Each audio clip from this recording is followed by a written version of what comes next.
אז אנחנו כמעט 100 שנה, מאז הסיפור של הרבי הראי"ה, של המאסר והגאולה, וכמו שהרבי כותב ברשימות המאסר והגאולה, הוא ממש מפרט את כל מה שעבר עליו, ואיפה גררו אותו, ואיך לקחו לו, והחטיפו לו, דברים מצמררים ומטורפים, ואיך למרות כל ההפחדות של הרוסים שם הסובייטים, הוא לא התפעל. הוא הלך בגאון יעקב בתוקף הכי גדול. זה ממש, הרבי כל הזמן מדגיש את זה. אז אני רוצה נשמח לשמוע מכל אחת מכן, אחיותיי האהובות, שיתוף אישי, איפה היא פגשה בשליחות את התכונה האלוקית הזאת, של תוקף יהודי ללא פשרות. בלי להתפעל מדרכי הטבע והגבלות העולם, ובשליחות יש, דווקא בחול אני חושבת שיש הרבה יותר הגבלות של הטבע על מה לאכול ומה לשתות ומה לעשות עם הילד ובאיזה רכב לנסוע. ובאמת אני אשמח לשמוע איך זה בוקע את הים כשהולכים למעלה הגבלות הטבע. אז אני אכבד את השוויגר שלי היקרה, שאני אגלה לכם בסוד שאני כן קוראת לה אימא, פשוט אימא, לכבוד. במשך שנים שלא תחשבו שקיבלנו אזרחות, וזהו כל הזמן מתח, ואיכשהו זה נפל כל הסיפורים האלה על הכתפיים שלי.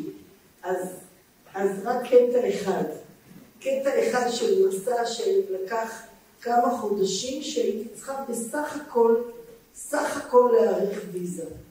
ואז הייתי פשוט כל יום, המודרני שלי היה להיות במשטרת הזרים בעיר שלנו, בעיר פונה. ואחד הדברים כשהבנתי, אז אמרתי, אוקיי, הם אמרו לי עכשיו, זה צריך להגיע לבומבה, וכיכר, אז אתם יודעים מה? תנו לי את הנערת, אני אעשה את זה לבומבה, אני אעשה את זה בעצמי. טוב, בסדר. נתנו לי איזה פתק קטן כזה, וכאילו זה הבן אדם, בבניין המנטרליה, זה בניין של הממשל, בעיר הבירה, רק 4.5 שעות ממני, ואוקיי. ואז אני קמה בבוקר מוקדם, ואני צריכה לנסוע נסיעה של רכבת 4.5 שעות. בני, בעלה, היה בדיוק אז בביקור בפונה, והוא התלווה אליי, ורגע לפני שיצאתי לדרך, כתבתי לרבה, ורק הצצתי, לא היה לי זמן, הייתי חייבת לתפוס ריקשה, רכבת, ואני כותבת הרבי ואני רואה טוב, הרבי כתב, שהרבי כתב למישהו, שאתה היית אצלי בשביעי של פסח. וזה בא ללמד שביעי של פסח, שכשיהודי, אני לא מצטטת, אני אומרת את העניין, שכשיהודי הולך בתקיפות בענייני קדושה, יהודים הולכים בתקיפות בענייני קדושה, אז ימים נבקעים לפני. ראיתי את זה בתעשייה חוצה ואנחנו מגיעים ב10 בבוקר, היינו צריכים להיות אחרי הנסיעה הזאת של 4.5 שעות, ואנחנו עומדים בפתח של הבניין הממשל של המנטרליה, והשומר בפתח אומר לנו, אין כניסה. ואני קולטת מיד שמה שהוא אומר, אני רק עושה את עצמי שמבינה, שרק ב2 יש קבלת קהל. כל מי שנכנס עכשיו הוא צד. עכשיו תבינו, אני והם אמרו לי כאילו 10 בבוקר להיות שם, השוטרים בפונה, משטרת הזרים, ואני ב10 בבוקר, ולקחנו בהתאם רכבת חזרה. זה לא הרכבת, כמו שבאה לתחנה רצה, מעבירה את המובית או את הרב קבט נכנסת.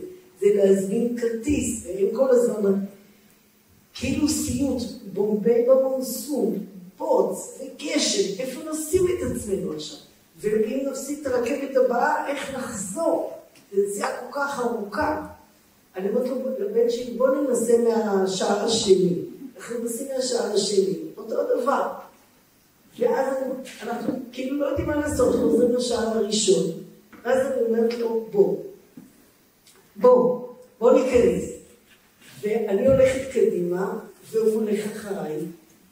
ואל תשאלו אותי מה קרה, כי אני לא יודעת. אני הולכת קדימה, ואני לא מסתובבת לבן שלי, כי אז הם כאילו יקלטו אותי. את אחריי, כן? ואנחנו הולכים, ואין לי מושג, אף אחד לא אמר לנו כלום. הרגשתי סוג של שטח אש עד הכניסה לבניין, מהשער. עד הכניסה לבניין. אנחנו נכנסים לבניין, יש שם שומר שצריך להעביר את התיקים ואת הזה. אז הוא שוב אומר לי, אני לא יודעים אנגלית, אני מבינה אותם בסדר גמור. הוא אומר לי, אין כניסה עכשיו. אז אני אומרת לו, מה זאת אומרת? מלמעלה, כאילו הייתי צריכים להגיע לאיזה כאילו קומה 9, מלמעלה הם אמרו לי לבוא ב10. אז הוא אומר לי, אז שהם יטלפנו אליי. אני אומרת לו, אתה תטלפן אליהם. לא אני אטלפן אליהם, אתה תטלפן אליהם. אני לא יודעת איפה היה לי מהמכתב שעולה בכנראה. כשיהודים הולכים לתקלפות, היה לי טוב כזה. והוא כנראה היה לו מג'נונה, מה אני אעשה? ואז הוא אומר לי פתאום, טוב, תעביר את התיק. אני מעבירה את התיק, ואנחנו נכנסים. אנחנו בשטח כזה שלפנינו יש מעליות, והמעליות לא כל אחת עולה לכל קומה. יש זה גם בארץ, זה כאילו מצמצם. אבל המספרים מעל המעליות הם מספרים באינדי. יש להם גם מספרים, ואני לא יודעת אותם. אז פתאום בא מישהו, עכשיו, היינו רק אני והבן שלי שם. כמה שנים אחר כך באתי לרשום תינוק שנולד לי, אחרי זה באתי גם בשבילכם לשם, עומדים בתור, צפופים, אל המעלית, עמדתי בתור אולי חצי שעה, מחזיקה ככה את התינוק, שיהיה לו אוויר, כל כך צפוף. עכשיו היינו לבד, צ'יק צ'ק, לא היה שם אף אחד. ואנחנו הולכים, נכנסים, מישהו בא ואומר לי, מסתכל על, אני רק מחזיקה את הפתק בגודל שנתנו לי בתמונה, והוא אומר לי, המעלית הזאת לוחץ לי, לא יודעת מאיפה, ובכמה דקות שלוקח לעלות למעלה, אני אומרת, כשנצא, איך אני אדע למי לגשת? הדלת של המעלית נפתחת, עומד מולנו מישהו, עומד מולנו הודי, כאילו חכם, ואני נותנת את הפתק הזה. הוא אומר לי, בואי, ולוקח אותי פנימה. אני שנים אחר כך, 3 שנים אחר כך, 4 שנים אחר כך, כשבאתי לרשום את הבן שלי שם במשרד הפנים, ראיתי. כשיוצאים מהמעלית, עמדנו במדרגות בתור מתפתק כדי להיכנס לחדר. עכשיו זה היה ריק. בתוך שנייה, בום, אני לפני השוטר, וכולם מסתכלים עליי, ועוד שונה, אז מסתכלות עליי, כל הפקידות באות לראות מה קורה. ואז אני צריכה להגיד לו שאנחנו צריכים ערכת ויזה, לא משנה מה היה לי להגיד. זה סיפור בשביל לילה שלם. ואני כאילו, פתאום, כל כך מהר זה פתאום בא לי שלי לפני הפקיד הגדול, ואני אומרת לו, מה אני צריכה? ואז הוא נותן לי דף, הוא אומר לי, write application, זה אהבת חייהם, זה שאני מלא טפסים באפליקיישן, וזה קוראים לזה דרכוניישן, ואני יוצאת החוצה, שניאור הבן שלי יושב, הוא אומר שם בהכנעה, ואני יושבת ואני כותבת מהר בקשה, המצב שלי הוא כזה וכזה, כאילו בגלל הריון שהייתי, אני אומר לזה כמו שהוא בא ככה הוא הלך, וזה היה כדי לסייע לנו להישאר ולהישאר, ומה שאני יכול לעשות, וזה ממלא, וחוזרת חזרה ונותנת לו את זה, חכי בחוץ, אני מחכה 3, 4, 5 דקות, יוצאים החוצה, נותנים לי מכתב, אני באה לפתוח אותו, מישהו אומר לי, אסור, זה עם סיל, זה עם... כמו, אתם לא חושבת שראיתם את זה פעם, זה ממש חותמת עם חלק כזה, חתום, כמו שאתם, שעבה כזה. ואל תפתחי, זה את צריכה להביא את זה במשטרה, אסור לך לפתוח את זה, וכמובן הספקנו והגענו מוקדם הרכבת וחזרנו. לא משנה שבפונה התחיל סיפור חדש, אבל רק שהיינו הייתי צריכה הלאה את האוזר הכל, אבל אז פתחתי שוב את המכתב של הרבי, כשיהודי הולך בתקיפות בענייני קדושה, ימים נבקעים לפניהם, ואפילו השערים של המנטרליה של ממשלת הודו. ולקחתי יותר מדי.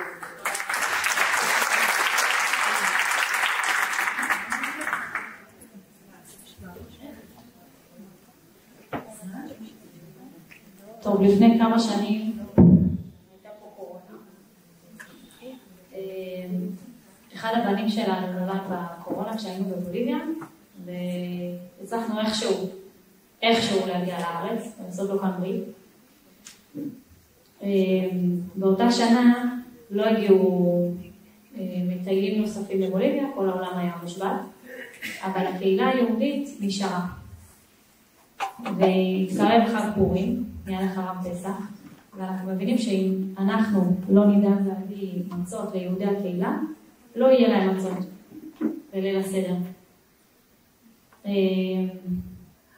החלטנו בעלי ואני שכמה שזה לא נשמע הגיוני, הוא צריך לקחת מזוודות של מצות ולטוס לבוליביה.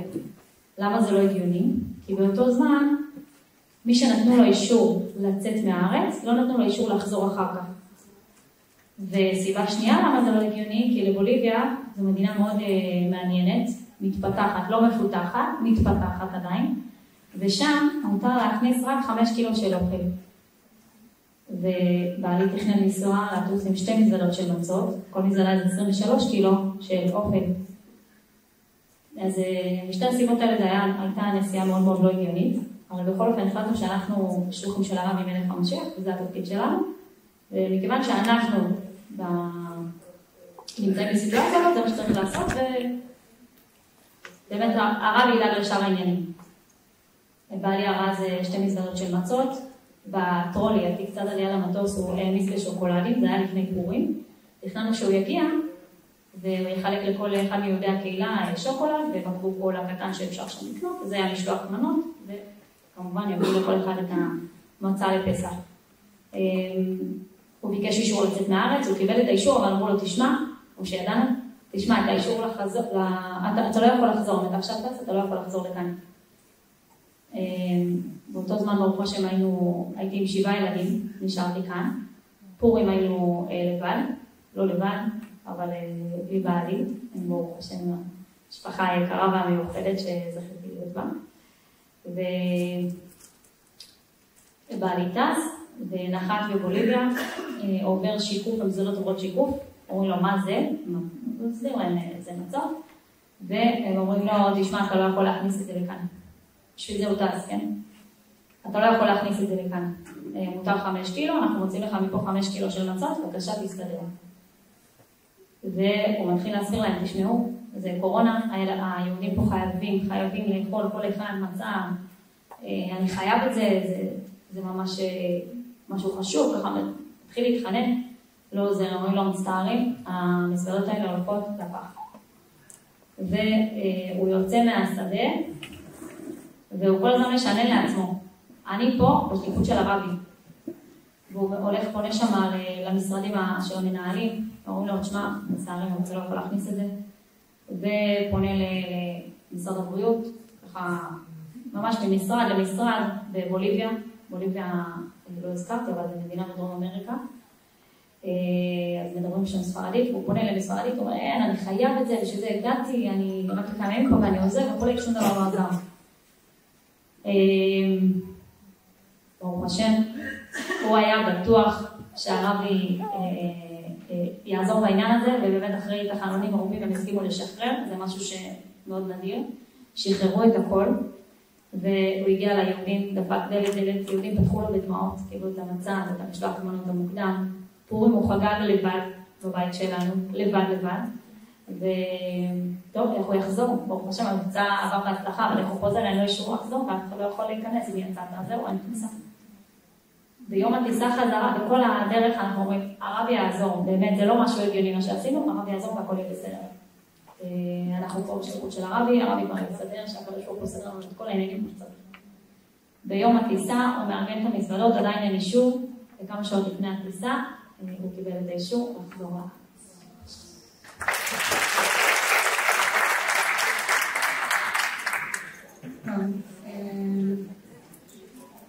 כל שנה אנחנו... כן, אני מבלי, זה נראה שאנחנו שכנות, אבל טיסה של כמה שעות, וזה לא שאני אגע קרוב לשליליה, קרוב בלב. כל שנה אנחנו באים לכאן, ואני רוצה להגיד תודה לקהילה המקסימה, אנחנו באים בחופש, וממש מקבלים חיבוק גדול מהגננות ובבתי ספר, מהשכנים מכולם, וממש תודה רבה. מתחילים להעביר לכל השנה, והשנה עם כל המלחמה, מתקשרת לרבקי בורמן, מתי קייטנות, ולעוד נוצבת, וכאילו האווירה הייתה שכל רגע פורצת מלחמה רצינית, וביום שסגרנו את הכרטיסים, אז היום שצפת בערה, אנחנו מקבלים תמונות בלי האוויר, והכל, והרגשתי ממש משוגעת, מה, אני נוסעת לשם. כל הסיבה שאנחנו עושים, אנחנו רוצים זמן משפחה, אני כל היום במשלט ביחד, אנחנו רוצים קייטנות, גנים, מה אני נוסעת?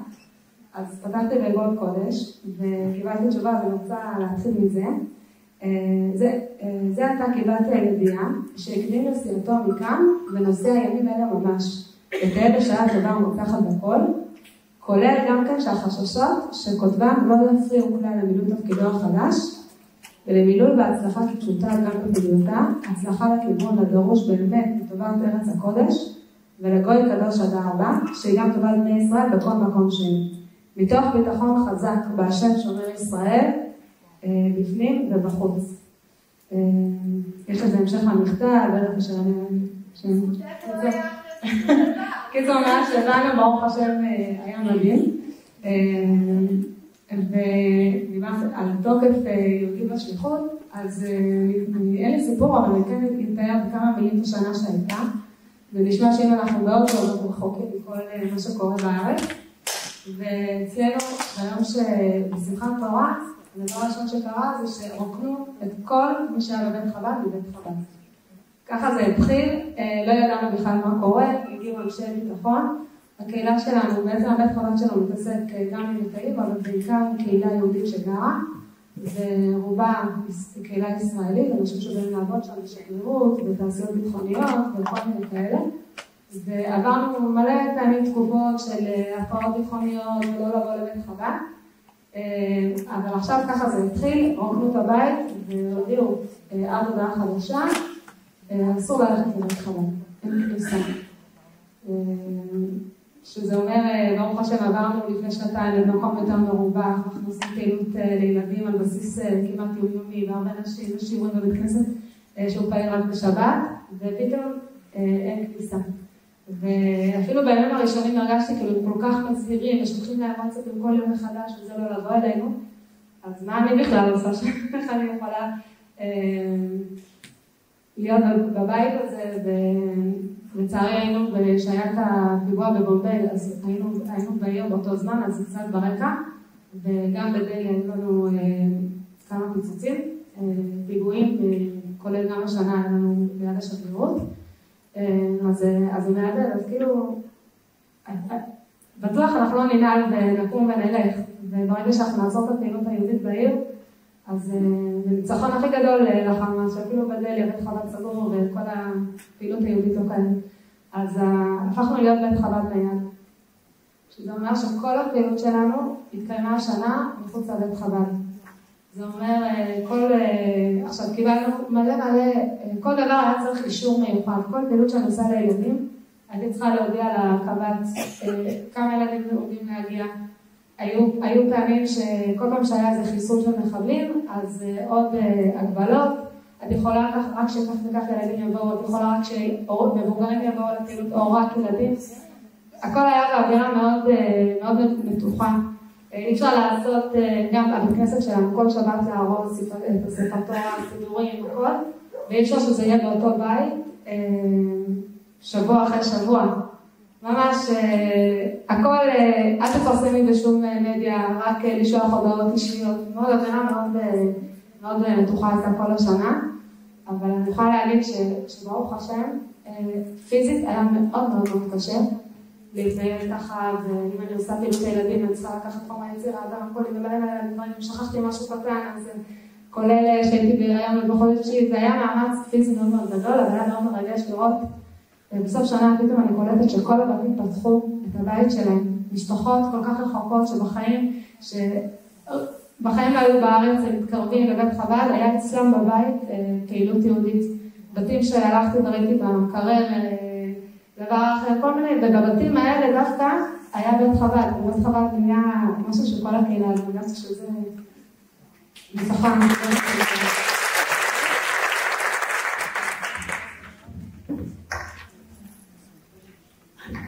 ישנם שני נושאים עיקריים ומשמעותיים שעליהם הרבי הריי"צ ממש מסר בנפש, בין היתר, וגם הוא הדריך את החסידים למסור על זה את הנפש, לפעול מתוך ממש, אצלנו אומרים לא לראות בעיניים, למען חינוך ילדים ולימוד תורה ומצוות, לתת לילדים את האמונה ללא פשרות ולא לוותר, ובאמת כולם מכירות את הסיפורים על הילדים שלמדו במחתרות, ובאמת עניין החינוך, חינוך יהודי כשר. ועוד עניין שגם רואים מאוד מאוד חזק, שהרבי פעל מאוד מאוד חזק על טהרת המשפחה. זה אומר גם אמר לחסידים לבנות מקוואות באזורים שלא היה מקוואות של נשים, וגם היה הרבה מקוואות, כמובן לא מתוחזק, לתחזק את המקווה, לדאוג שיש שם מים בתנאים לא תנאים. אז פה אני מאוד רוצה לשמוע, נתחיל הפעם שרה עוד פעם איתך, בין אתגרים, לא.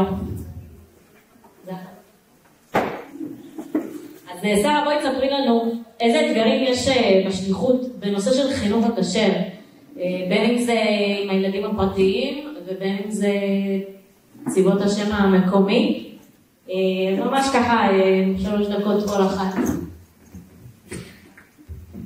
אמרת לעבור הריי"צ במחתרת, אז ממש, כמו שאמרתי לפני, זה גם היינו במחתרת השנה, והרבה פעמים נזכרתי באדמו"ר הריי"צ, כאילו למסור את הנפש.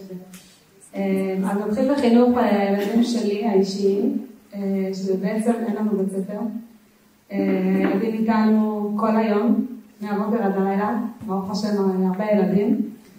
שזה מזל שיצאנו זוג צעיר, כי לא יודעת אם היינו רואים מראש איך זה ייראה בסוף, אז לא יודעת אם היה לנו את האומץ, כי זה לא קל בכלל. ברוך השם יש לנו עכשיו משיח קיץ, הילדים לומדים אונליין, ויש לנו בכיתה אחת ילדים מאתיופיה, מיפן, כל מיני ארצות פיליפינים שהילדים לומדים ביחד, שזה בזום. עדיין אני צריכה גם לטפל אותם תוך כדי, נפל האינטרנט, נפל פסגה, אז זה אתגר ביותר, תדמיינו, אבל ממש מרגישים שהרבי איתנו. אני אספר משהו ממש קטן שהבן שלי פעם ראה איך בעלי מכין נער לבר מצווה, והוא שואל אותו, מה אתה אחרי שהילד הלך? מה אתה משקיע כל כך הרבה, מסביר לו, מלמד אותו, הכל, הוא יניח תפילין בבר מצווה, בפעם הבאה שזה יקרה אולי עוד 20 שנה בבית חב"ד, ויגיד פעם האחרונה הנחתי תפילין בבית חב"ד כאן. אז מה ההשקעה הגדולה? ובעלי אמר לו, לא יודע מה לענות לו, אמר לו, מי אמר לך שרק פעם אחת? וזהו, למחרת בבוקר, על הבוקר, הוא מקבל את הרבי היומי, והכותרת שלו, מענה לאלה ששואלים מה התועלת מהנחת תפילין פעם אחת.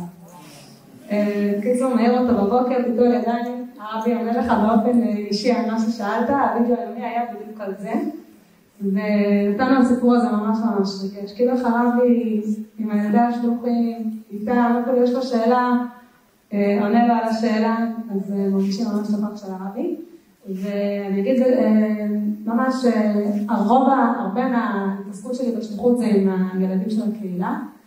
אנחנו עושים, הילדים לומדים בבתי ספר מקומיים, בבתי ספר לא יהודים, ובאים אלינו אחרי צהריים לפעילות יהודית, ומאוד משקיעים את הנשמה, והיום, אחרי שאני כבר אומרת שאני בשליחות, אז מדי פעם מקבלים דשים מילדים, שזה בעצם בדור העתיד, אז ממש משקיעים הרבה בידי הקהילה. אולי גם יש לנו נעמה בת הילד, היא ילדה שהייתה אצלנו, הילד בצבאות השם קודם כל, שזה זכותה שתפלו הרבה יותר מהר.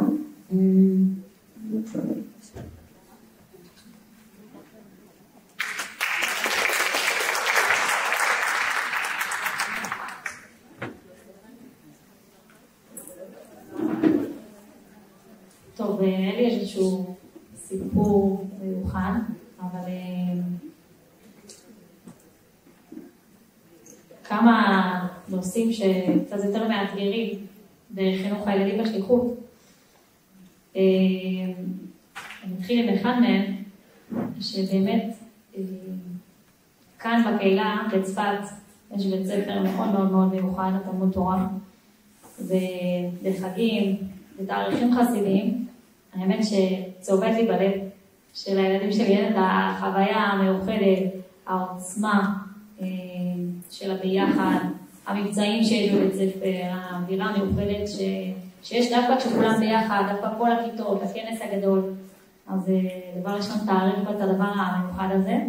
אני בטוחה שהרבי נותן לילדים שלי את מה שהם יכולים לקבל בבית ספר כשהם בשליחות. אז זה אתגר אחד ככה בתור אימא, לדעת שהילדים שלי חווים את שוק פורים בקטן יותר, חווים את י"ט כסלו בצורה שונה ומיוחדת. עוד אתגר שיש בשליחות זה לשלוח עכשיו את חנוכה השם, ושנזכה שכל הילדים יגדלו באמת חסידים, יראי שמיים ולומדנים. עכשיו שלחנו את הבן הראשון שלנו לישיבה, זה לא היה כאן. בעזרת השם, הרבי יתגלה ממש הרגע, ולא נצטרך לשלוח עוד ועוד ילדים, אבל זה דבר שהוא קצת יותר נוגע בלב שלי. וזהו, מה ששרה גם הסגירה, כשאני בשליחות ואני עם כל הילדים בבית, הם לומדים אותם ברוך השם במשיח תיק, בבית ספר בזום, אבל אני צריכה להיות המזכירה של מטוס הדפים, ומה שהוא נראה, מחלקת במחשב, הבעיות משמעת, והארוחת בוקר, ולנסות אחריהם, להעיר, להפריד, להיות בקשר עם המורים, ובמקביל להיות הגננת של הקטנים, המטפלת במעון של התינוק, וכל זה תוך כדי שיש בית חב"ד, ולפעמים צריך לספר גם בעניינים בבוקר. אז זהו, אבל זה זכות, אני חושבת שזה זכות באתגרים האלה, ובעזרת השם באמת שהרבי יברך כל השלוחים, שכל הילדים יגדלו חסידים, יראי שמיים ולומדנים.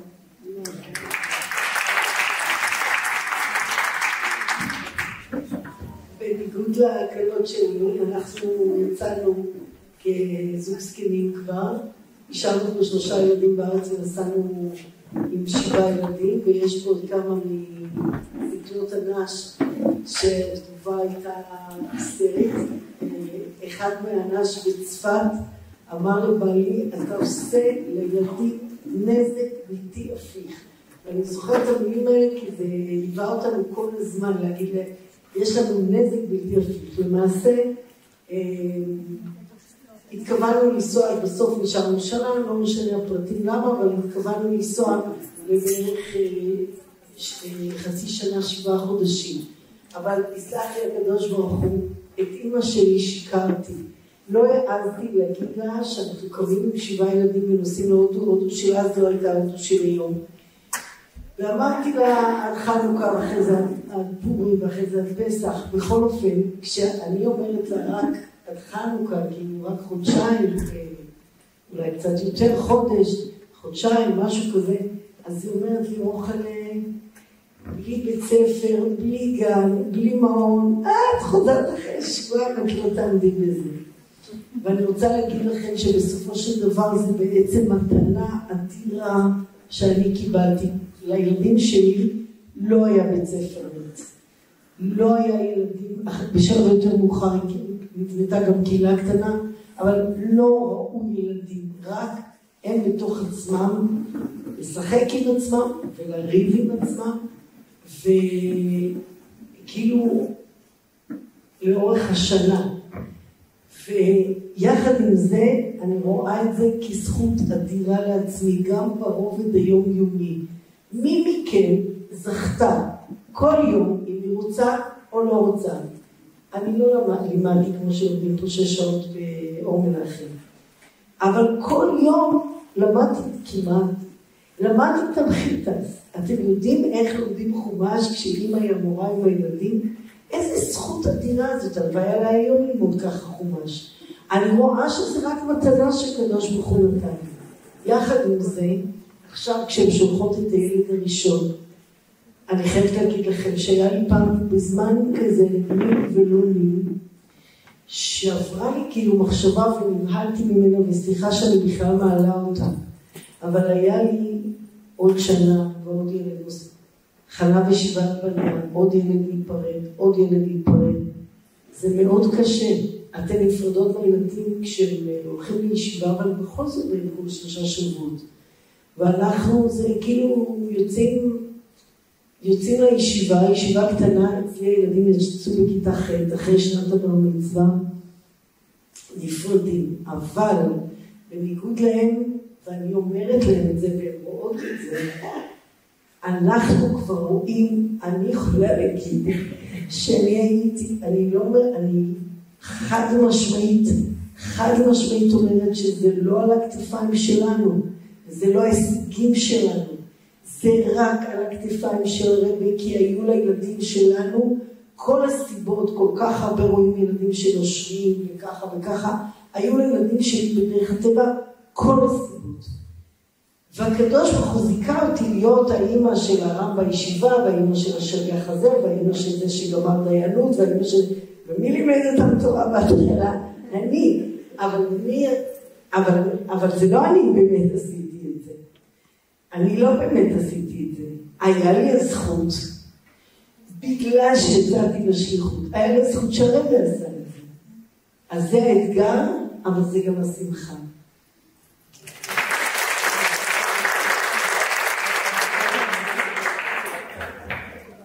יש לי משהו להוסיף, דווקא לכיוון החיובי.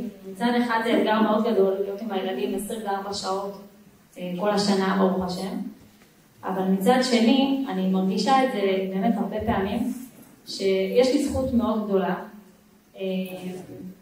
ויש לי באמת הרבה פעמים רוגע נפשי לדעת שאני יודעת מה קורה עם הילד שלי מבחינה נפשית, כל יום וכל היום. היום כשאני פוגשת את הילדים שהם חוזרים מהמוסדות, אני שואלת אותם, אחד הילדים, נו, איך היה? כן. זהו. מה עשיתם? מה היה? הייתה איזה תוכנית? כן, היה ממש נחמד. ואם היה מריבה או משהו, לפעמים הילד יזכר בלילה לספר לי או משהו, אבל בשליחות באמת, ממש רגע, אני רואה, הוא רב, הוא העליב, אני מטפלת, מתרגש ממשהו, מקבל חיבוק, הכל באמת ביחד איתנו. אז מצד אחד זה אתגר, אבל מצד שני זאת מעלה עצומה שהתברכנו בה על ידי הרבי. רגע, אני רוצה מורות. דמיינת את בעלי, ילד בן 14? סוף כיתה ח'? הוא בסוף זין. מפץ כיתה. מעדיפה לא לחשוב על זה. אבל ברוך השם, פחות התוצאות טובות. נשארנו 2 שאלות, אנחנו נשתדל ממש לעשות את זה מהר, אני רואה מה השעה. מבחינתי להישאר פה להקשיב כל הלילה, אבל נשתדל להזדרז. אז אמרנו שהרבי הריי"צ דאג המון על טהרת המשפחה. בואו נגיד אנחנו מגיעות לנושא היותר מהמעניינים, לשמוע מהשליחות, מקווה, עניינים, הרבה סיפורים. זה באמת נושא שכגודל ההתמודדות שלו ומה שזה דורש מהשליחה, כך גודל הזכות והקדושה. וזה גם אחד המבצעים, 10 המבצעים שהרבי ייסד. טהרת המשפחה, כמה חשוב לפעול במקווה, דווקא מקווה חב"ד והקפדה על כל המנהגים, והשליחות פוגשות נשים וצריכות ללמד אותם א' ב' בטהרת המשפחה. אז סליחה שאני ככה שוב תנסו כמה שיותר קצר, משהו על טהרת המשפחה. לא נעשה את זה קצר, אז יש סך כל רשע. אז תגידו לך, דנה ששו.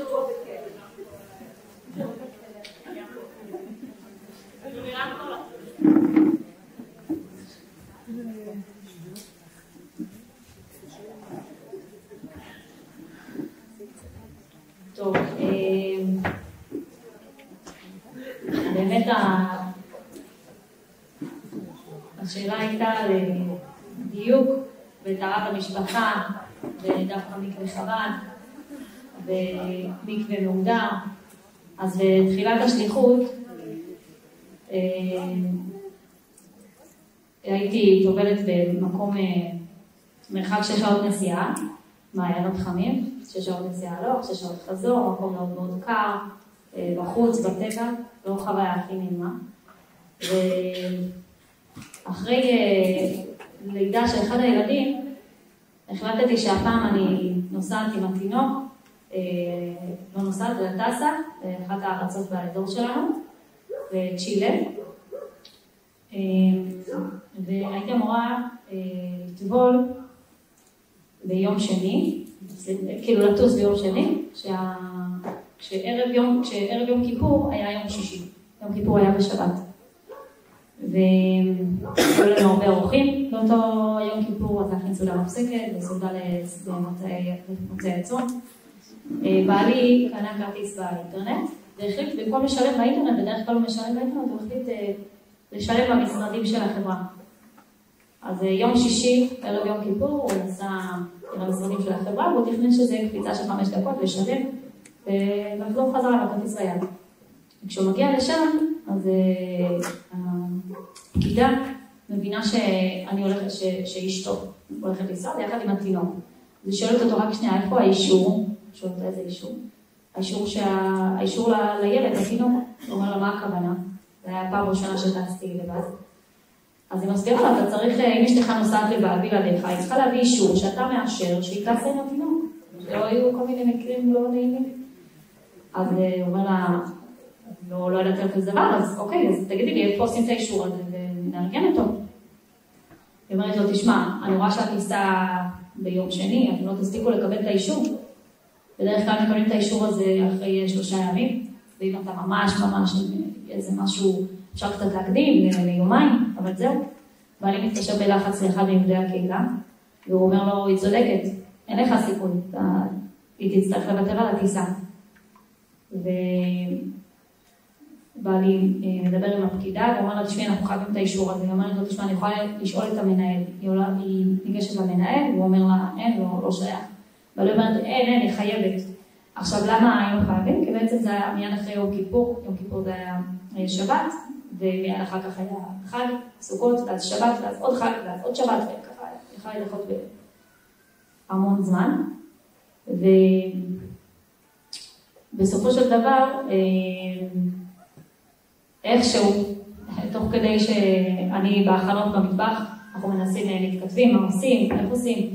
בעלי אומר לי, טוב, לפחות בשביל האישור צריך אותך ואת התינוק. אז אני יוצאת מהמטבח, מתרגמת רגע, מארגנת את התינוק, נוסעים לשם, ובינתיים מתחנן, שואל, פקידים, מנהלים וכולי, מה אפשר לעשות. אני מגיעה לשם, עושים את כל המסמכים, ואף אחד לא מבטיח לנו שיצא משם איזשהו אישור. ומישהו הסביר לנו, תשמעו, גם אם תשלמו סכום דמיוני, לא ייתנו לכם שהוא, לא, אין דבר כזה, אין דבר כזה, 3 ימים ומקסימום יומיים. עכשיו שבת זה יום למחרת, אז אנחנו לא יכולים לעשות שום דבר עם זה, ביום ראשון המשרדים סגורים, אבל אין סיכוי שנקבל את האישור. בסופו של דבר, קיבלנו את האישור, מעשים גדולים, הרב דואג לכל עניין הזה.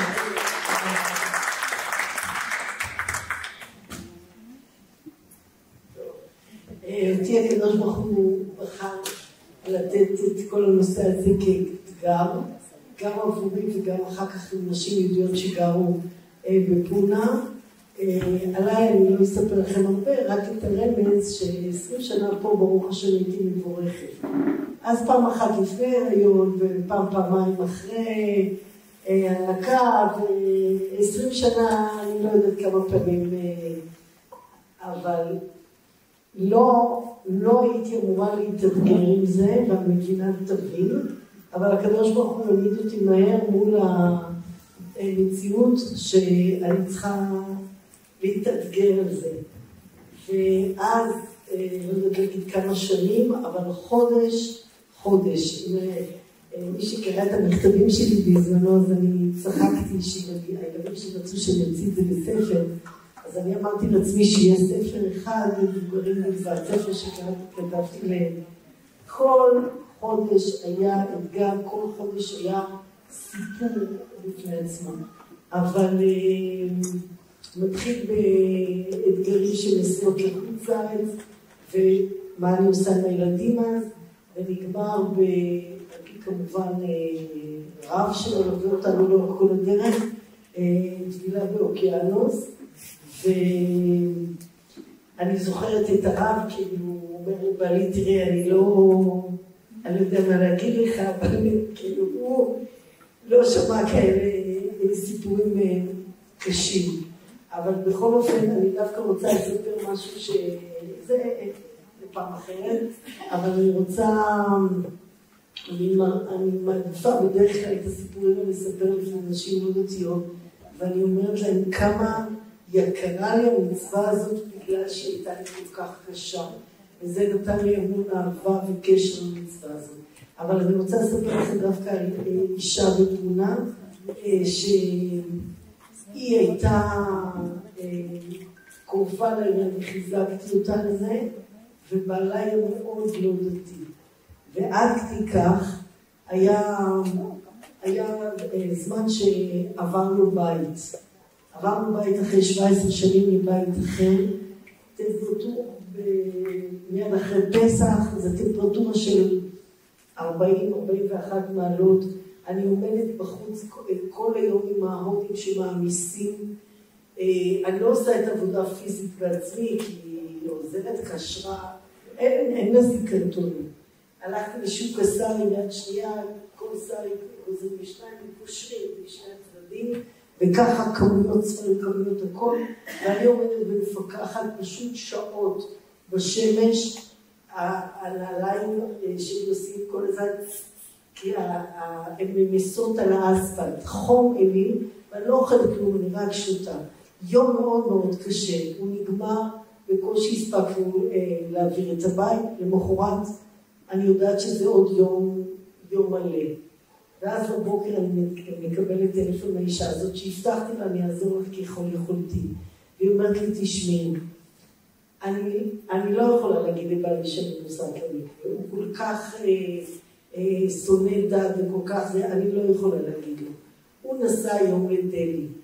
אני רוצה לצאת בלילה אחרי שהילדים ישנים, כדי שהם לא ידעו, ולהגיע עד 6 בבוקר, כשהילדים קמים, כדי שהם לא ידעו לאנשים אחר כך שאמא לא הייתה. רק הבת הגדולה שלי הייתה בת 14, רק היא תדע שאני נוסעת, אבל הם חייבים לישון. יום של אווירת דירה, אני יודעת איך אני מותשת. גם אף אחד לא ידע לסדר, אני זוכרת שאני מגיעה הביתה, אין לי טפל בחדר שלהם, לא פתחו אותה, אלא נושאים של גדולות גדולות. הגעתי הביתה, היה בן שלי שעזר לי עם אשתו, וכולם נשרו, רק אני נשארתי לגמור עם הבית. ואז הגעתי הביתה בערך 8, אכלתי משהו, לא היה לי זמן לנוח, ואז היא מתקשרת שהיא באה עם הרכב. והיא לא הבינה אפילו איזה יום בעצם עבר עליי, ואני אומרת, מה את חכמה עליה?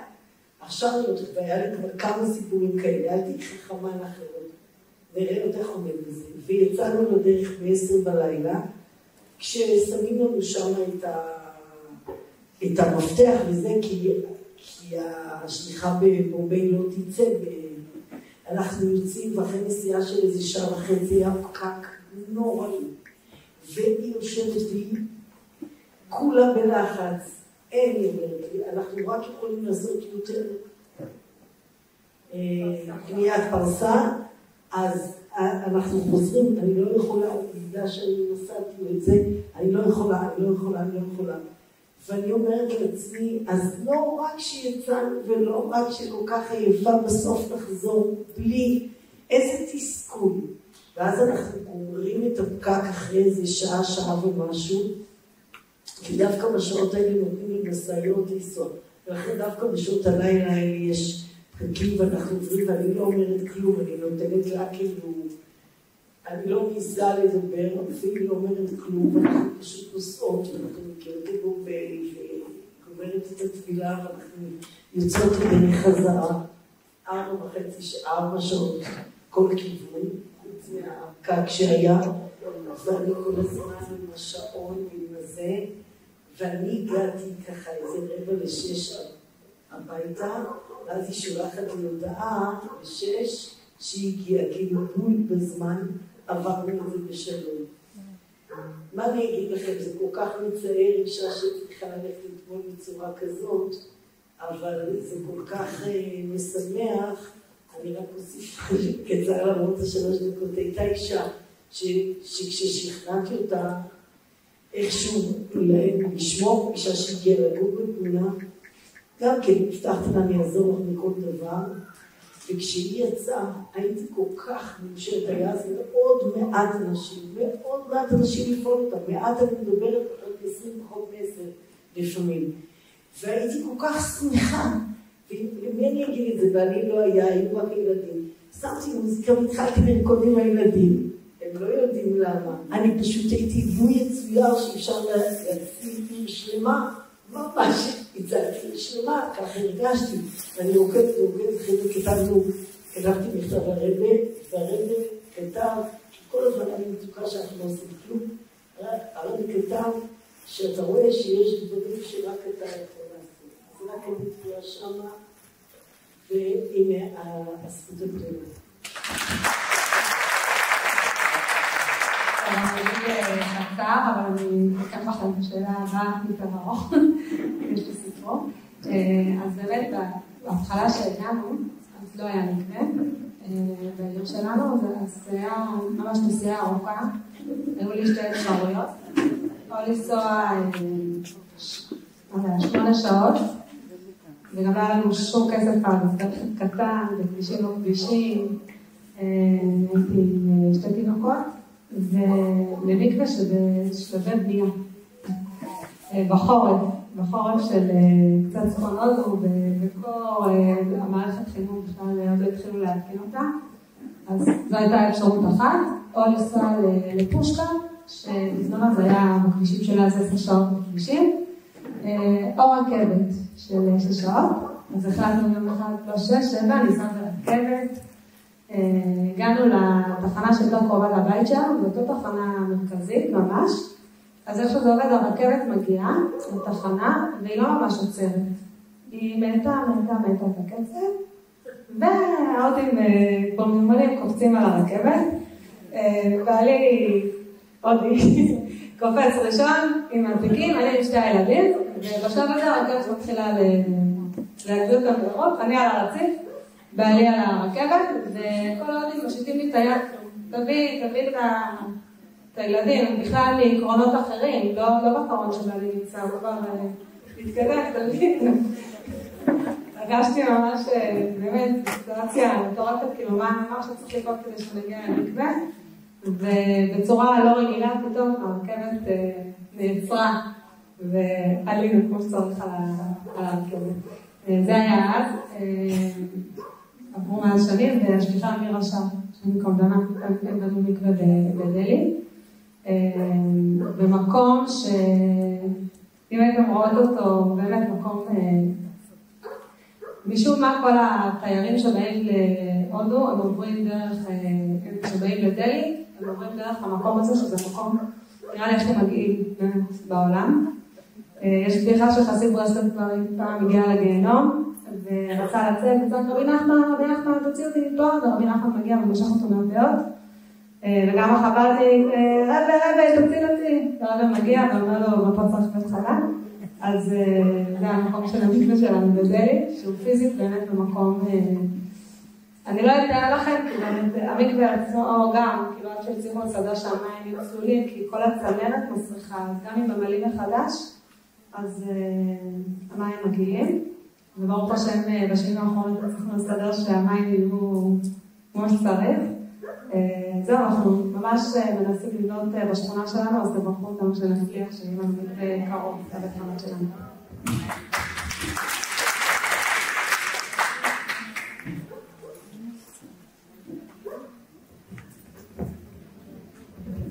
טוב, אני מתחילה להשתכנע להיות שליחה, זה לא רק להעלות תמונות של חלות יפהפיות, ולא רק לסדר מפוצץ, למד את זה בצחוק.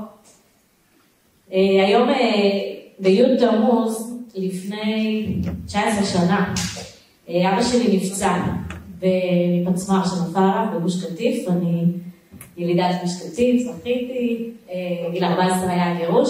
אני רוצה רק להזכיר את זה במשפט.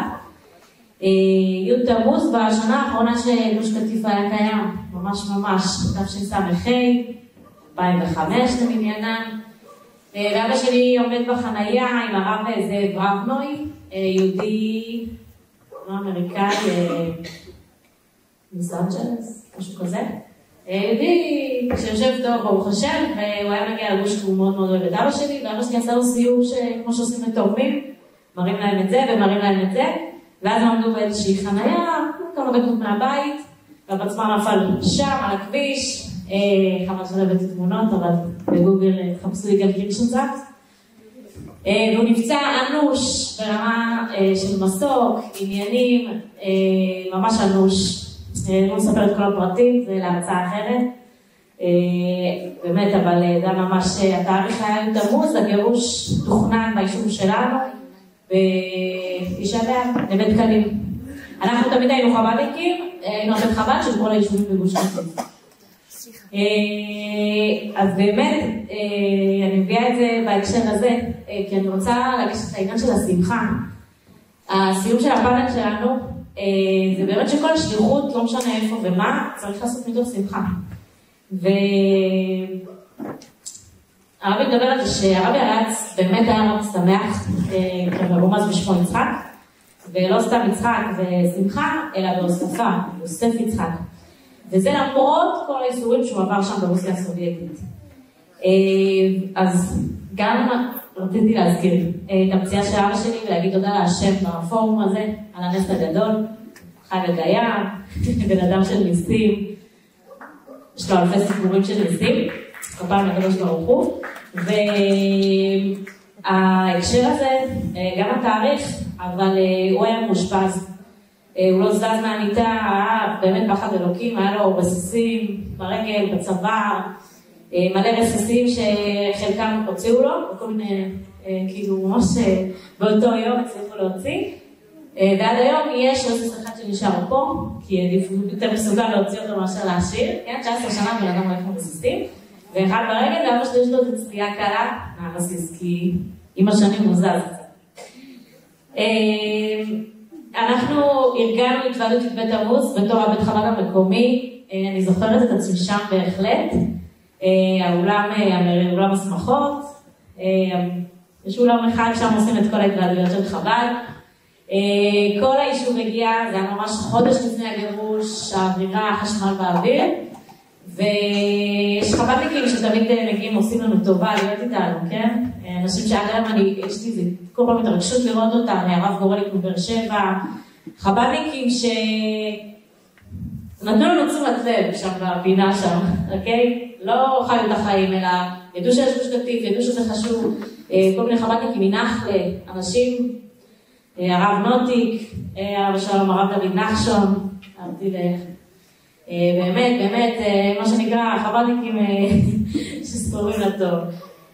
וזהו, זה אבא פצוע, אנוש, לא זז, אמא עם עיניים נפוחות, הילדים בכלל לא יודעים מה קורה איתה, במילא היישוב כבר לא יישוב, הצבא ממלא כל פינה אפשרית, אני לא אעריך בדבר, מצער, ואנחנו בהתוועדות, אולם ענק, ככה שולחן פי 2 מזה, זוכרת הרב גורליק וסוללה של חב"דניקים, כל מיני צעירים שהגיעו מנחלה לגוש, זה לא יודעת, 50 דקות נסיעה, ופתאום באמצע ההתוועדות, יש עשרות נשים, אצלנו העשרות נשים בהתוועדויות, כאילו של הגברים, היו מלאות נשים. ברוך השם, יישוב נורא דוס. נשים כאילו תטילו מאוד מאוד אהבו את האירועים של חב"ד. אז עזרתי שם הייתה מכובדת, וכמובן אני והאחיות שלי בתפקיד.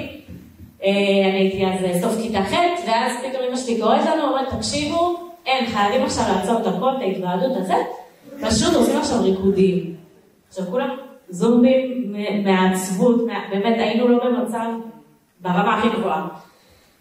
כאילו אבא נפצע יום לפני, זה היה מטורף. גם זאב רבנוי נפצע, וקצת יותר סבל, כאילו אני שאבא שלי, כאילו כמעט לא נשאר זכר, אבל הוא גם נהיה קצת נכה מהפציעה ההיא. ואז אני אומרת לאמא שלי, מה, כאילו בסדר, אבל מה, מאיפה עכשיו, כאילו, מה ריקודים? בסדר, יש איזה אחד עם איזה אורגן מסכן שם על הבמה, כאילו, זה לא הזמן, לא המצב, לא, כאילו בואי לשמוע דברי תורה, לזה עוד אנשים מסוגלים, ואז היא אומרת, אחי שהיה עכשיו, שעם אבא בבית רפואה, קיבל תשובה מהרבי, שמחה בטהרתה. התחלנו לרקוד, כל המשפחה כאילו לא תשכח את זה, אנחנו רוקדות, והבנות מרקידות את כל הנשים הכבודות, וכאילו בדיחה את זה, כאילו ילדות בנות 8 ואתם מכירות את זה מבתי חב"ד, אנחנו רוקדות וכאילו לא רוקדות זה. פתאום אני רואה את אמא שלי בוכה, תוך כדי הריקודים, ממש אחרי זה 10 דקות של ריקודים, כאילו אנחנו פה באיזה מסיבת ראש חודש בבית ספר, פשוט כאילו התפרקנו, זה היה כאילו למעלה מיטה ודאי, פשוט כאילו תרקדו. ואמא שלי בוכה וזה, אבא קם מהמיטה לשירותים. והיה פצוע אנוש, וכאילו היה יום אחד בטיפול נמרץ, הוציאו את הרסיסים, הטיסו אותו במסוק. למעלה מיטה ודעת לחלוטין, כל הרופאים אמרו שזה נס רפואי, ואז היא מספרת לנו שיש צילום, יש לנו את התמונות האלה, כולי צמרמורות, הרבה זמן לא סיפרתי את זה. לייקי, אני מקווה שזה בסדר, ככה לא חוקי, השחלתי את זה, אבל הייתי חייבת. יש תמונה שרואים את העמוד שדרה של אבא שלי, ורואים שם רסיס אחד פה ורסיס אחד, ממש ככה על העצמות. הוא לא יכול לזוז מהמיטה. עכשיו, שירותים זה עוד מילא, אבל כאילו הבן אדם נכה, שמשמור. ובדיוק כשלקדנו, הרופא יצא מהצילום, והוא מחזיק ככה את הדף של הצילום, שלי אבא שלי את הדפים האלה של הרנטגן, ויש רק רסיס אחד, היותר רחוק מהעמוד שדרה. והרסיס בתמונה הראשונה, שצמוד לעמוד שדרה, לא קיים. אף אחד לא יודע מה, זה לא היה בזיב, אז הטעות הזאת כאילו לא הייתה סתם טעות. אז פשוט אין הסבר אחר. אבא שלי באמת צדיק גדול, בן אדם שכל כולו רק באמת של מסירות נפש, אז כנראה הרבי ככה נתן לנו בחזרה הרבה שנים של פעילות. זהו, עכשיו בניצן יש התוועדות, וגם אבא שלי מספר את הנס כל שנה מחדש, אז בית תמוז זה הנס, וגם הזדמנות. בשתתי.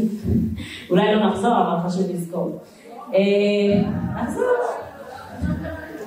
זה גאולה אמיתית והשלמה. לא על חשבון החיים של הפילודים.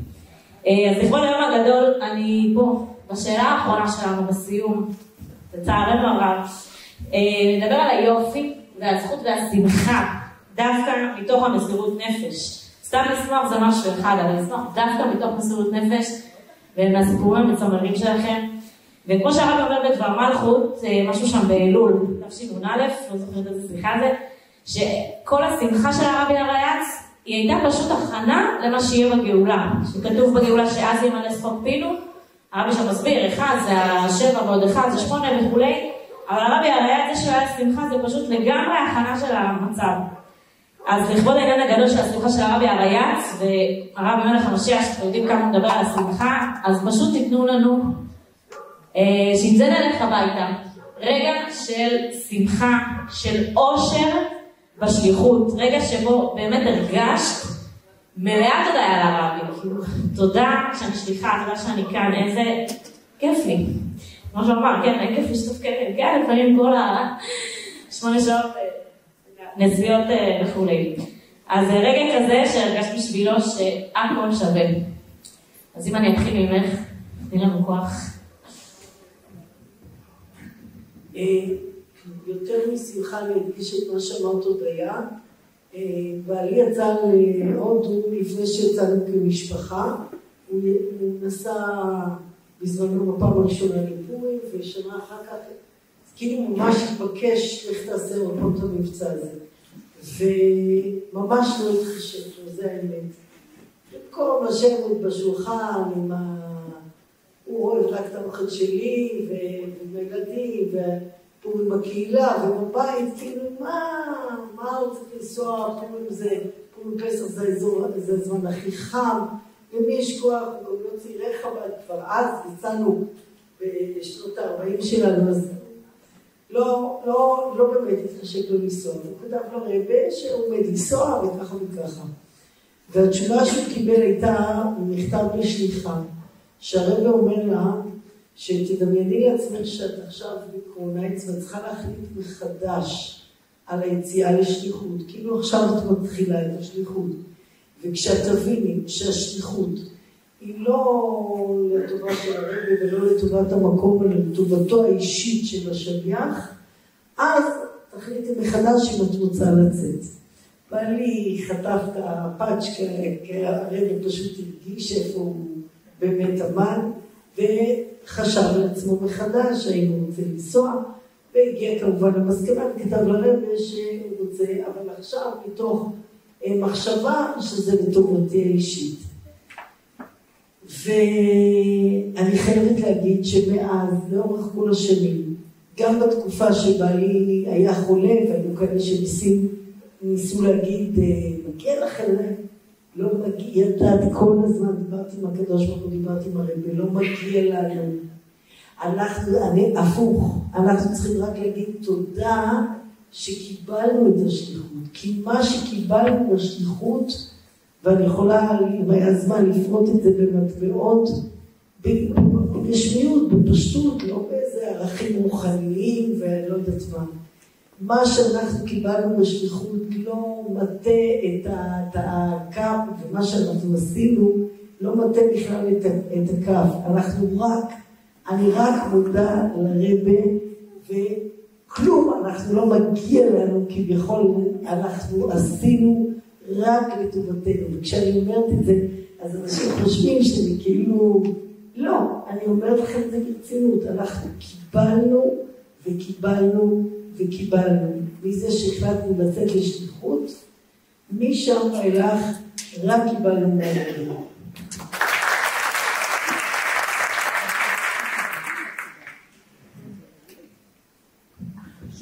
טוב, אני מנסה ממש להגיד את זה, לספר הכי מהר שאני יכולה, כי רציתי רגע שמח, אז היה לנו רגע מאוד שמח השנה עם לידה, אז בנות שאלות אותי איך את מעיזה ללדת בהודו, אז הודו יש את הנסיעה הרגילה, ויש את העשירון העליון, שהם עשירים בסדר גודל של בארץ לא רואים, אז כנראה שהם בשביל השליחות, כי הם צריכים גם בתי רפואה ברמה טובה, אז אני לא ילדת בג'יפה, ברוך השם, אלא בבית הרפואה מאוד טובים, פרטיים, וברוך השם בתנאים טובים.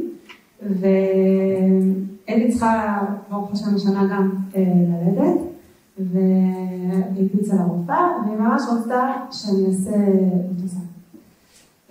ושם ראו חבל טבור, מופע פסיכות צוואר 3 פעמים. והיא איך שרואה את זה מאוד מאוד נבהלה, היא אומרת לי, אני רוצה ללדת לך בניתוח, מחר, מחרתיים, כשהתינוק ברחם זה לא בעיה, כי הוא לא נושם דרך צוואר, אבל בזמן של הלידה זה מסוכן מאוד, ויאללה, ניתוח קיסר. אני חוזרת הביתה, התקשרת לאחי, יש לי אח שהוא רופא מרדים, והייתי בטוחה שאני טוב, יאללה, כאילו ניתוח, אוקיי. והוא אומר לי, אולי תשאלי רופאה שהוא עובד בקשה, מלמדת, ותוך כדי אנחנו מדברים, הוא אומר לי, ומה הרבי אומר? הוא שואל אותי, בני, והוא בעצם שלח מכתב, יש אפשר אונליין, יש גם אגרות קודש, והוא שולח לי, זה תוך כדי שאנחנו מדברים, ולדעתו, ממצב זוגתו תחיה, השם יתברך מלא ימי הריונה כשורה ובנקל, ותלת זרח חייל קמה, ביתה ובזמנה כשורה ובנקל. יש לך ברכה מהרבי, עכשיו מה אני עושה? דברת עם הרופאה שעובדת איתו שם בילדת, ואמרתי, תקשיבי, אם את היית פה אצלנו, בארצות הברית, אז היינו עושים לידה רגילה, זה לא סיבה לביטוח. עכשיו מה אני עושה? ואז יש גם רופאה חב"דניקית נהלדת בארץ, בלניאדו, אביה רוזנטל, אני מתקשרת אליה, אמרתי, שרה, לידה רגילה. אנחנו אפילו לא אומרים לאישה במצב כזה, שהיא צריכה שתחב את הבור, זה לידה רגילה, אם יש מצוקה כבר, אז אפשר לעשות ניתוח חירום, קיסרי חירום, אבל לידה רגילה. אני מתקשרת לרופאה, היא מתחילה להפחיד אותי בהפחדות של נזקים, עכשיו ישנו בלתי הפיכים שיקרו, שיכולים לקרות בלידה רגילה. ואני לא יודעת מה לעשות. הרבה נשים יודעות בניתוחים, אבל זה מצבים שהיה צריך, ופה זה החלטה שאני צריכה עכשיו להחליט.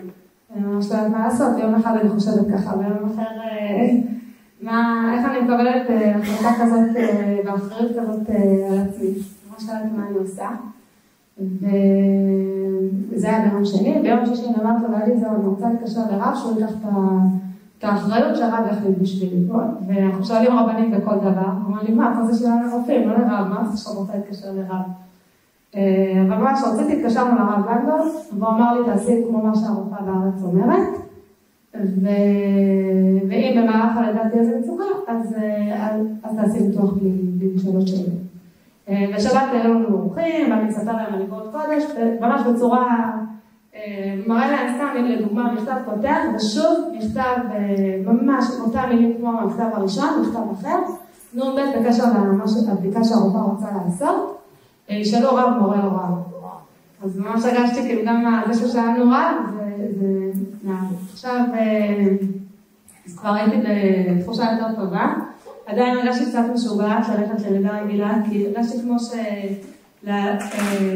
כמו מישהו שעולה על טיסה, והטייס אומר לו שהוא מפחד.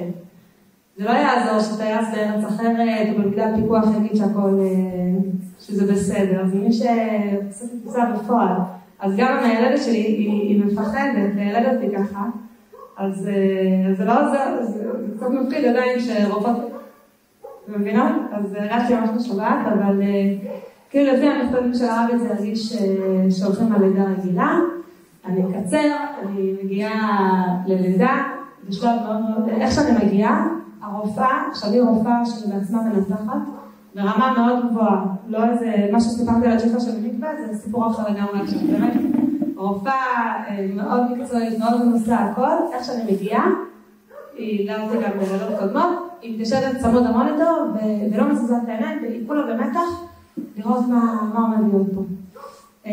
וזה היה שלב מאוד התחלתי של והייתה איזו ירידת דופק קטנה, וישר היא קוראת, קודם כל היא החתימה אותי שאני קורא משהו להשמתי, והייתה ירידת דופק קטנה, ישר מכינה חדר בטוח, ואז איכשהו הלידה הפסיקו להציל והפסיקו הכל, אני נשארת בבית רפואה, 24 שעות, הכל בסדר, אני נחה הלידה לא פעילה, וכל הזמן הזה הרופאה צמודה למוניטור, או שבשלב מסוים הלכת הביתה ושלחת רופאות אחרות, ועוקבים באמת לראות שהכל בסדר. עברו 24 שעות, 2 בלילה יום אחרי, ועכשיו באמת משהו מתחיל לזוז, אני קוראת לה, היא מסתכלת על המוניטור ואומרת, תקשיב, יש לנו כמה שעות, אני הולכת לנוח, תנסי גם את לנוח, אני באה ב6. בזמן עכשיו, הלידה מתקדמת, וכל המשמעות של החבל טבור הזה זה עכשיו, זה לא 10 ימים לפני, וזה לא 24 שעות לפני, זה עכשיו בזמן הלידה, עכשיו זה משנה, ובשנה מכל המתח שהיה לפני, הרופאה פשוט נחה לה, ואפילו לא שלחת רופאות אחרות לזרוק את המוניטור, זה היה לי ממש מוזר, היה לי נעימה, ואיך היא כזאת רגועה אחרי שהייתה כזאת במתח, ואני הייתי כבר קצת במתח, אז עשיתי משהו שאני אף פעם לא עושה בחדר לידה, שמתי ניגונים של הרבי, שהרבי מנגן, וככה הייתי עם הרבי, עם הניגונים, ממש הרבי שר את הניגונים, וזהו, שיש בבוקר הרופאה מגיעה, ואני כזה אמרת לה, אולי תסתכלי על המוניטור, והיא אמרת לי, לא, אכפת לי לא רגילה, הכל בסדר, כאילו מאוד רגועה. זה היה לי מאוד מאוד מוזר, וברוך השם הייתה לידה רגילה, תינוקת נולדה עם חבל טבור 3 פעמים, הפכו לה, הכל בסדר, אולי בשלמה, הכל טוב, ברוך השם, תודה להשם, וזהו, נשאר לנו קצת סקרנות, כאילו איך היא פתאום ככה נרגעת. נשארתי ביום של השחרור, היא מגיעה לחדר, עכשיו היא היום הרופאה של כל הדיפלומטיות, כל האנשים הזרות, כל השגרירויות, עם מישהי באמת נכנסת לי לחדר להתפרד ממני, ובלי שאני שואלת את הכלום, היא פתחת מטפלת בדמעות, היא אומרת לי, שרה, אני רוצה להגיד לך משהו. אני עליתי לנוח, ואני חולמת חלום, ואני לא אחת שחולמת חלום. ומגיע לאיש זקן, עם זקן לבן, והוא היה כמו מורה רוחני כזה, ואומרת, אני אף פעם לא למדתי עם איש, כל המורות שלי היו נשים, והוא היה כמו מורה שלי, והוא מדריך אותי, הוא אמר לי, הכל יהיה בסדר, עשינו לה רגילה, הכל יהיה טוב.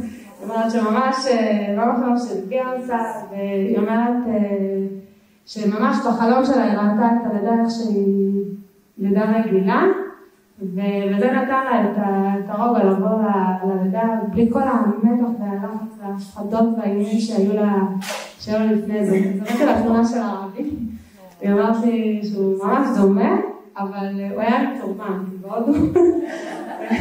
אני אומרת שהרבי ממש בא היה בחלום, אבל בלבוש הודי, צורמן.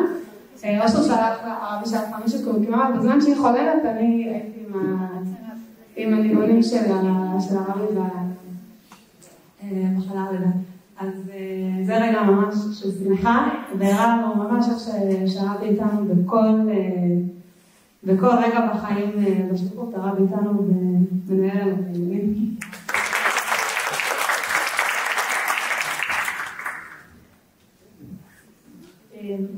בבית חב"ד שלנו אנחנו פועלים בקהילה ועם מטיילים ישראלים.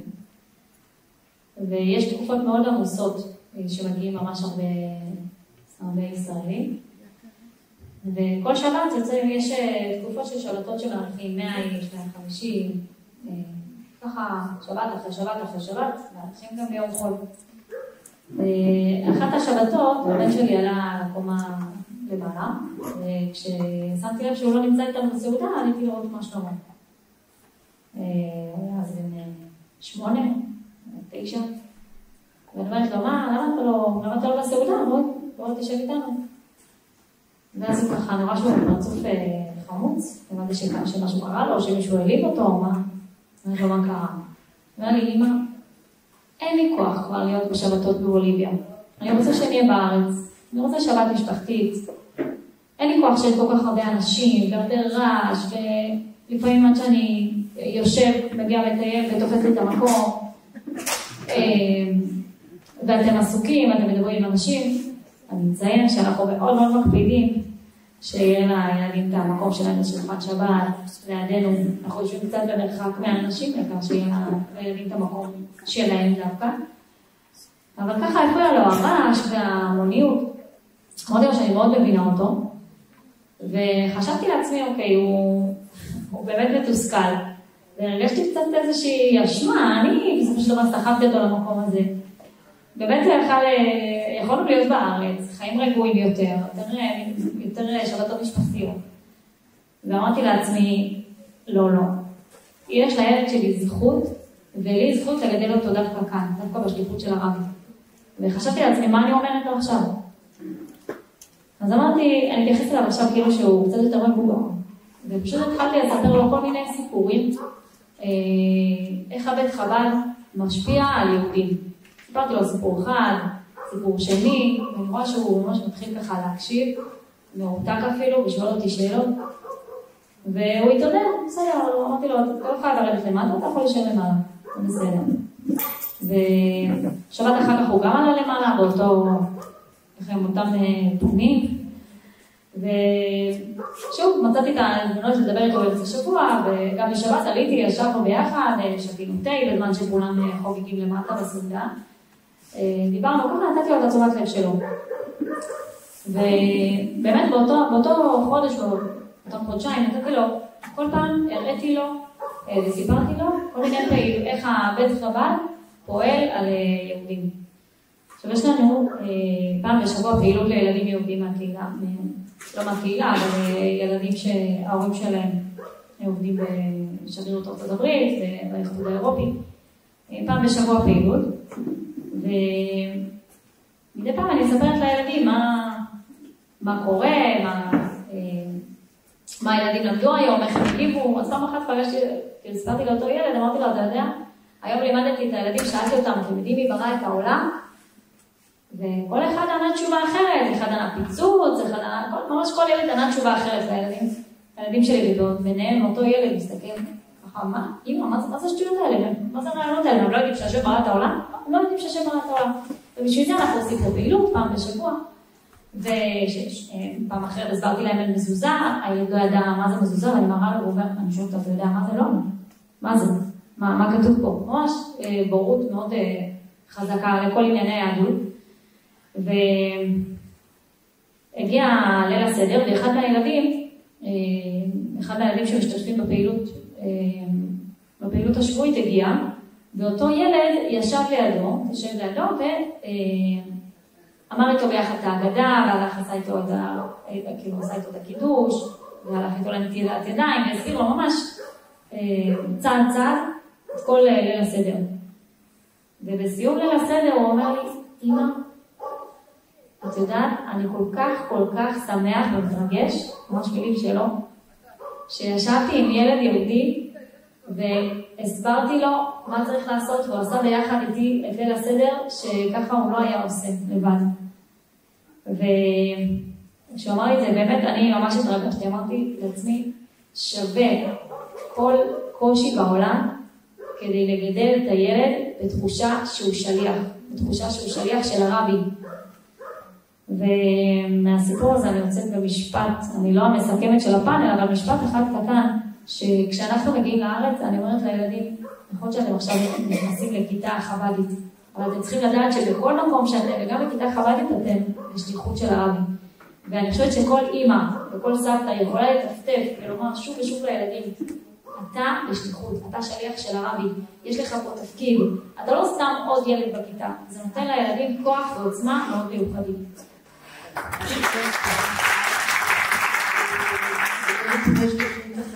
התוכנית שלנו הסתיימה, אז אנחנו צריכות לסיים.